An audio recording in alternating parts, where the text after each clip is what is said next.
Hello everyone, Loremaster of Sotek here, back with another Q&A video. I didn't manage to get out a multiplayer battle yesterday because I've been messing around with the beta and turning it off and on is kind of a pain in the butt. So I figured I'd go ahead and sit down this morning and hash out just a whole bunch of these questions. That way y'all have something to enjoy this morning. So before we get started, I want to make a note that for this series we're going to try something a little different. Instead of me just answering all the questions and posting a 2-hour video or 1 hour, whatever it's going to be, we're instead going to break the Q&A up into 30-minute segments, or less than 30-minute segments. So the maximum is going to be 30 minutes. I'm basically going to answer as many questions as I can leading up to 30 minutes, and then I'm just going to stop. I will say, however, if your question does not get answered, don't worry. It's not going to be just like, okay, here's Norsca, I'm going to answer 30 minutes of questions, and then bye, it's over.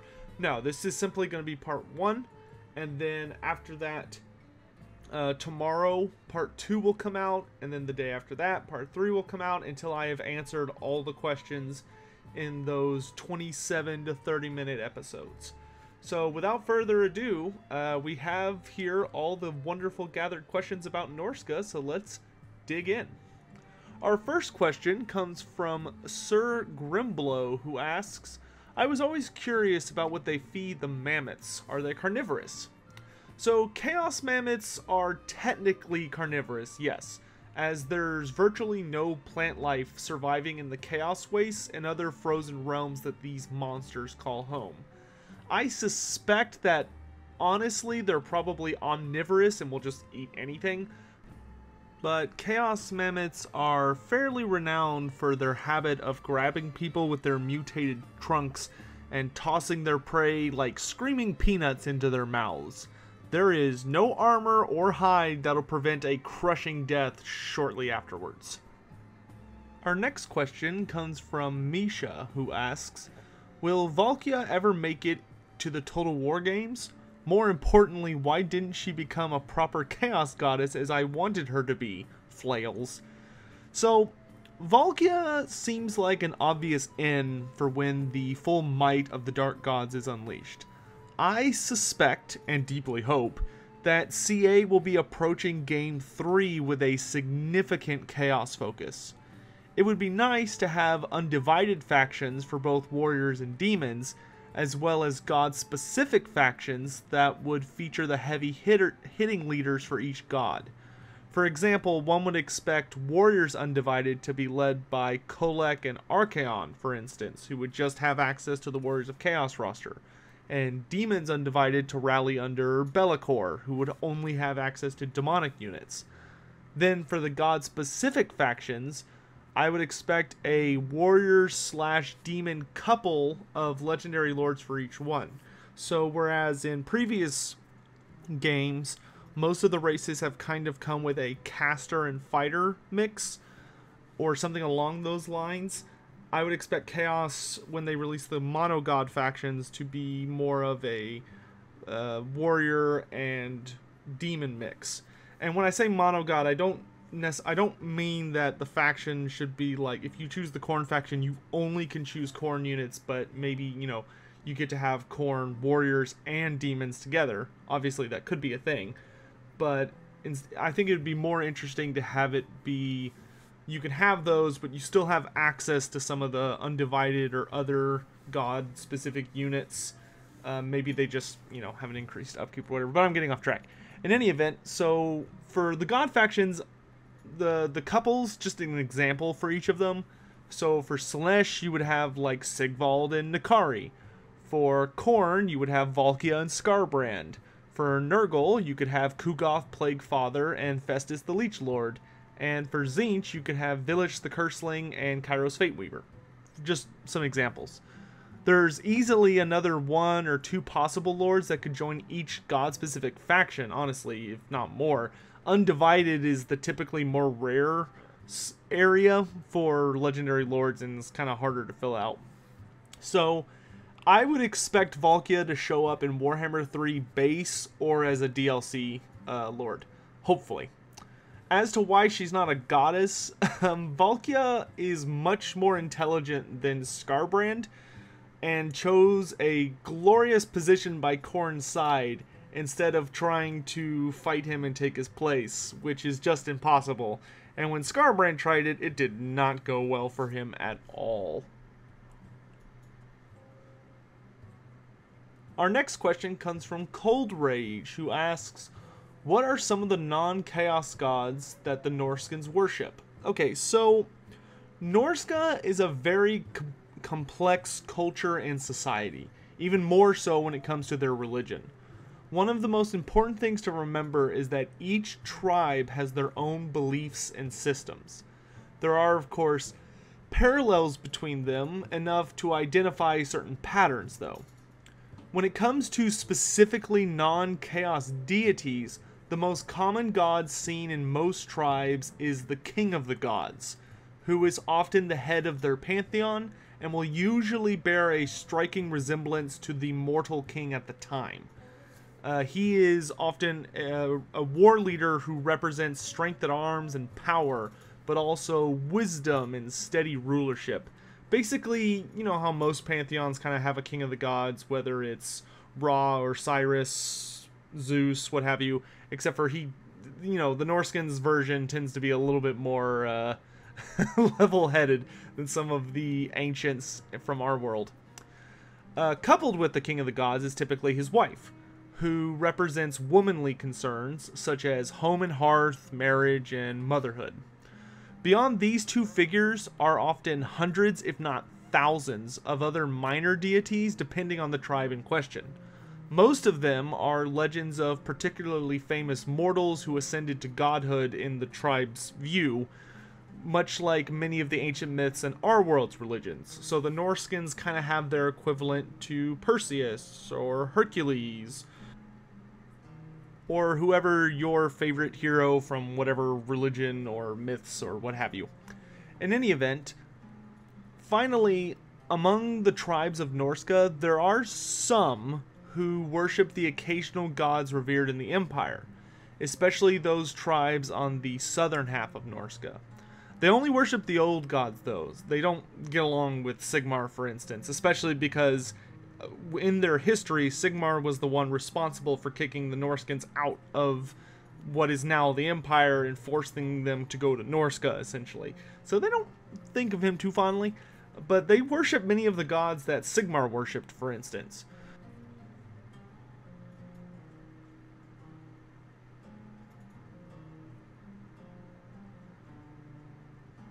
Especially the gods that have some relevance to Norsca, such as Ulrich, the god of winter, and Tal, the god of nature. They don't conflict with the Norskens' values, and the Norskens remember them and have passed them down, especially in the south, so they have remained as deities that you can find there, though they're not nearly as popular as the Chaos gods. However, this doesn't apply to all the old Imperial gods. For instance, Mor, the god of death, despite being a god for a fairly long time, he's not really respected by the Norse, as they view death completely differently. You know, they don't view it as going into Mor's realm or something to be feared or sad or what have you. They view it as awakening to the true reality, because they see actual reality as a dream and believe that it's a test, you know, and that depending on how you die, you get to move on to the true world, the next thing that's actually the real world. They kind of share an interesting parallel with dragon ogres when it comes to that the Norskens and all that stuff have a kind of interesting view on the way that life and death and all that stuff works. But that's also why you tend to find Norskens aren't afraid of death, which leads to them being pretty terrifying opponents, because they don't fear it. To them, it's the ultimate privilege and the ultimate goal is to die gloriously in battle, because that's pretty much the most guaranteed way to get to where you're trying to go as a Norsken. Most Norskens tend to worship the King of the Gods, especially in the more southern areas of that continent. And their version of death is that if you die gloriously in battle, you get picked up by these, they're called war hags, I think, or shield hags, something along those lines. And what they're basically Valkyries, and they carry you to the hall of your ancestors where you get to hang out and all that stuff. But some believe that there's a completely new world after this one, and it's just the real one. And some, of course, that follow the dark gods may have a much more dark or interesting thing. Like you might be wanting to go to your god's realm where you can live in eternity, or perhaps you're trying to gain true immortality by becoming a demon prince, or, you know, just an infinite amount of options there. So, yes, there are Norskans who don't worship the dark gods, but it is rare, and it's mainly because Norsca as a culture is very diverse and crazy and all over the place, because every single tribe has their own pantheon and their own way of doing things. I kind of go into some details about that on my old Norsca video. If you want, you can go to, I think it's under the geography playlist, but I have like a 2-hour video or some crap just literally about Norsca, their culture, and all sorts of other stuff. Our next question comes from the Destroyer, who asks, why are the four brothers, Tzeentch, Khorne, Nurgle, and Slaanesh, named differently in Norsca and I assume other Chaos tribes? So, following off the question we just answered, the Chaos Gods have an endless variety of names and forms based on the worshippers being observed. Many Norskans don't even actively worship the Dark Brothers, but instead glorify the four elements, for instance, of wind, earth, fire, and water. However, these elemental aspects are merely another guise of the Chaos Gods. Some tribes also split them into multiple entities. For example, in one tribe, instead of worshipping Khorne, or a single god of battle, he's been split into 3 deities, being the god of wrath, the god of death, and the god of excellence in arms. However, for the most part, with the notable exceptions of the previous question, most of the gods worshipped by the Northmen are either mortals from their tribe who have ascended to be champions of chaos, some demon that has visited them in the past and had a significant impact, or some facet of the dark gods themselves. As for why this is, one must remember that the Chaos Gods represent an insane broad stroke of ideas, emotions, and beliefs. The most general forms being war, desire, decay, and hope. So it's not surprising that each tribe would have their own interpretation and pantheon, anywhere from 4 gods to 1,000. And this is even notable in many other cultures where the Chaos Gods have sort of subvertly wiggled their way into some pantheons as a more noble representation. You know, Khorne for honor, Tzeentch for hope and positive change, Nurgle for life, and Slaanesh for music and art. But the thing about the Dark Gods is you always have to remember they kind of take things too far, and they tend to corrupt and pervert everything that they stand for, whether good or bad. They just take it to such an extreme that it becomes horrible. So when you have a culture like Norsca where it's not uncommon for them to basically, whenever there's an event or a discovery or just something they're observing, they're gonna give it a god. So like there's a god of the sea, and there's a god of the hearth, and there's a god of sword fighting, and there's a god of cattle, and there's a god of war, and there's a god of sacrifice, and you know, it just goes on ad infinitum, and every tribe has their own unique version. So that's why the Norskans very rarely refer to the Dark Brothers as Khorne, Tzeentch, Nurgle, and Slaanesh. They tend to know them by their own versions of their names, or by a myriad of, you know, guises, which we just spoke about a fairly good detail, so hopefully that answers the question. So let's go ahead and move on. David the Duke asks, wasn't there a Norscan that was very powerful, invaded the Empire, but used his power for some kind of revenge that the Chaos Gods didn't want? I just can't remember his name, but I thought he was a cool character. Yes. The mighty Lord Mortken, a king of Norsca who was incredibly powerful and gifted. He had quite the fell reputation before his death. He braved a cabal of Nurgle sorcerers' foul magics to slay them with his axe, bound a great fire dragon to his will through trickery and guile, and wrestled a 2-headed giant into submission without using weapons or armor.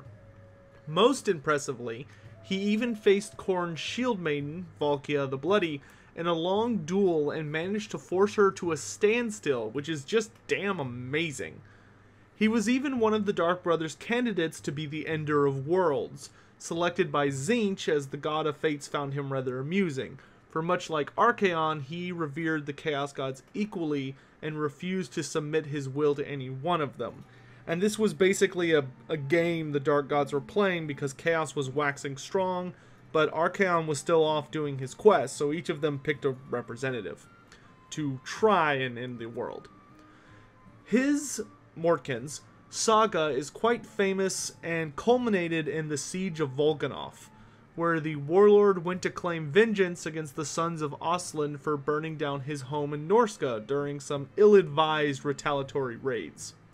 He succeeded in his vengeance, slaying the son of the Elector Count Valmir von Ronkov and burning the entire great city to the ground.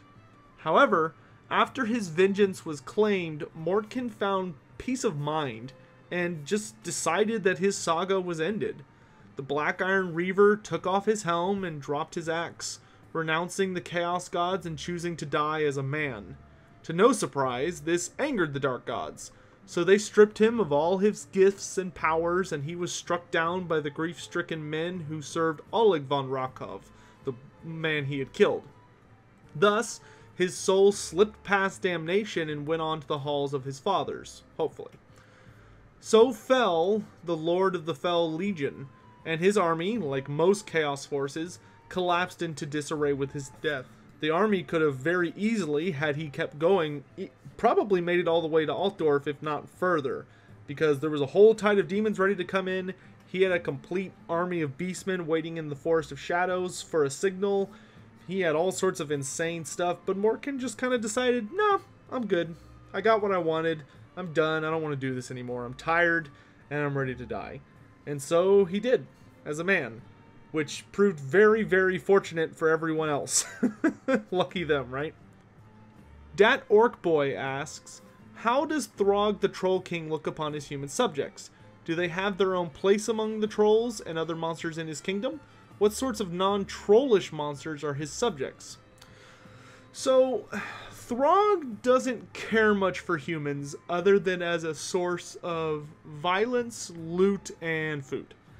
He'll readily accept anyone willing to serve him, however. Throg isn't very picky. Though it should be noted this does not afford much protection from his monstrous legion, so if you join him, you better be capable of avoiding getting eaten yourself. Although trolls make up the vast majority of his horde, Throg gladly offers any and all monsters a place among his ranks, and thus has quite the assortment. Ice drakes, dragon ogres, shaggots, chimeras, manticores, hydras. Pretty much if it lives in troll country or any of the surrounding caves or mountains, it's probably joined up with him in some capacity or another.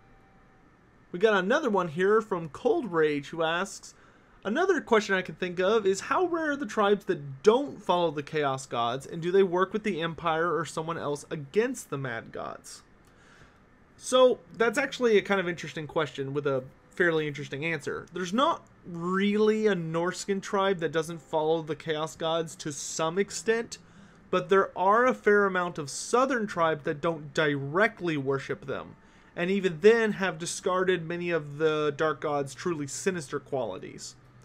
Marienburg has put in an absurd amount of effort over the last few decades trying to establish positive trade routes with the southern tribes of Norsca, and actually has had pretty impressive success. This often results in the southern tribes acting as a bulwark against their bloodthirsty northern neighbors, and has led to most ports in the civilized world having a reasonable amount of Norscan mercenaries, whalers, and traders. In fact, in many port cities, most notably Marienburg, the Norskins have gained somewhat of an exotic air to them with their savage ways and battle-hardened forms. Thus, many ladies in the court have taken on Norscan bodyguards who not only perform their duties honorably, but are notably infamous for being savagely impressive in more private ways.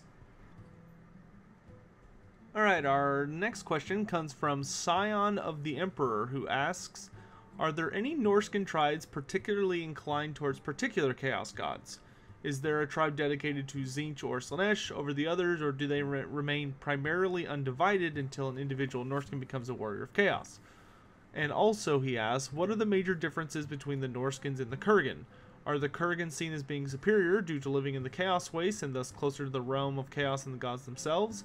How do the two peoples usually interact whenever they're not part of an Everchosen's war host invading the south? So, basically 2 questions, so I'll just tackle them one at a time. First, there are indeed tribes that are specifically dedicated to one god or another, especially in their more totemic roles, such as the hound, the eagle, the serpent, and the crow. Most Norscan tribes have a vast and varied pantheon, but there are of course exceptions that may be led by a particular champion, or they have a powerful site of worship or artifact containing a demon dedicated to a specific god, or any number of things causing them to prioritize and worship a single entity of the Dark Pantheon instead of all of them, or a vast mix. As for the second question, I'm kind of just going to go into sort of more detail about this. The 3 main peoples that make up the Warriors of Chaos are the Norskins, the Hung, and the Kurgan. Each has their own particular strengths and skills. I wouldn't say that any one of them is notably more favored or powerful than the others. The Hung are far to the east, and are the main foes of the Oriental civilizations, a powerful nomadic horde known for being the most dangerous of the tribes when it comes to mounted warfare. They're also the most hated by other Northmen, as they have a reputation of being treacherous and dishonorable. They strike with incredible speed anywhere they can ride to, and have struck horrific blows against the Norskins, Cathay, and even completely overwhelmed the Dark Elves' fell fortresses on numerous occasions. The Norskins, on the other hand, specialize in seaborne raiding and warfare, allowing them to be the most well-known and prominent of the tribes, as they have struck every landmass on the planet. If I had to pick a most favored of the chaos-worshipping nations, it's probably the Norskins, as they have held the longest and most brutal feuds with the southern nations and other enemies of the Dark Gods. It was from their tribe that the 2 greatest ever chosen, Morkar the Uniter and Archaon, were born. They're descendants of the Norskins, or rather, members of them. They also tend to have the best loot, and are the only one of the tribes to put down roots in the form of villages and massive fortresses of black iron typically owned by horrifying champions. Finally, the Kurgan are the nomadic hordes that roam around the Chaos Wastes and Shadowlands, being a general nuisance and attacking everything in sight. They're most well known for making up the vast majority of raids that strike at the Old World and the Darklands. They're most well known for their incredible skill at being horse archers, and excel in skirmishing warfare and scouting. However, they also boast many tribes that are known for raising powerful warriors destined to become chaos warriors at the very least. The infamous ever-chosen Azavar Kul, who led the hordes of chaos during the Great War, was a Kurgan, and cemented the tribe into the nightmares of all Southerners. Fun fact about the Kurgan, however, is that they're actually distant relatives of the Gospodars and Ungol's, who both went off on an exodus long ago that resulted in the modern-day people of Kislev. So there's kind of a fun fact about them. As for your question about what they do when they're not invading, basically they absolutely hate one another. They commit horrible atrocities against one another, but the Norskins, Kurgan, and Hung do not like one another, and although they'll put aside their differences to serve a greater champion, generally they're pretty much always at war with one another if the opportunity presents itself, and they constantly launch raids and massacres against one another because, you know, they all hate each other. They're kind of like most forces of chaos in that regard, in that they're not really friends, even though they fight on a similar side most of the time.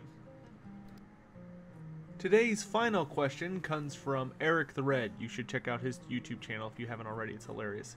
He says, hey, great Q&A. Now about my Norska boys. Before the Great Incursion, were there any humans living in what we today know as Norsca? I do know there were humans living in Albion who were tended to by the Old Ones, and that the ancestors of humans that inhabit the Empire came from the East, so how come there's a whole different society up in the North, and where did it come from? I also have another question about Norskins. Are there any mentions of Northmen who turned away or abandoned the worship of their versions of the Dark Gods? From what I understand, Norscan society exists under the threat of imminent chaos invasion should they turn away from worshipping the Chaos Gods, but have any Northmen ever said, like, screw it? For example, those who sailed and stayed in Lustria, like Lost Ericsson. So, first question. Prior to the Great Incursion, which is when chaos entered the world, for those who don't know, there likely weren't any humans in the land now known as Norsca. Even back then, it was a brutal and unforgiving realm that was home to many terrible monsters that early humans would have stood no chance against. When chaos tore into existence, any remotely human-like being in places like Norsca likely would have been immediately mutated into beastmen or chaos spawn. What may surprise y'all is that the dwarves were actually the first civilization to inhabit Norsca. The Norscan dwarves moved in about 4,000 years before the birth of Sigmar. As for the actual Norskans, their origin revolves around an ancient tribe known as the Norse. The Norse tribe lived around what is now known as the Forest of Shadows, and were one of the primary forces of power in the area. They often warred with other human tribes south of them, especially the Teutogans, who are the ancestors of the province now called Midland. The northern tribes worshipped primordial forces of blood, death, and their ancestors, which put them into quite an amount of conflict with those who served primarily gods like Ulrich and Tal. However, things really came to a head with the rise of the Unburwagan chieftain Sigmar Heldenhammer. After his legendary victory at Blackfire Pass, Sigmar managed to unite 12 powerful tribes into his new empire, and forged an unbreakable alliance with the Dwarven realms. With the founding of this new nation, Sigmar gave those who would not join him an ultimatum: leave or die. Thus were the various tribes pushed out into new lands, such as the Bretons, who crossed Axbite Pass into the west, and the Norse, who traveled north. However, these lands, which would come to be known as Kislev, were already owned by the Ungolls, and they didn't take too kindly to refugees, so the homeless tribes carried on even further north. Thus, they ended up in the harsh land of Norsca and claimed it as their own, where they encountered scattered servants of the Dark Gods who lurked in those lands.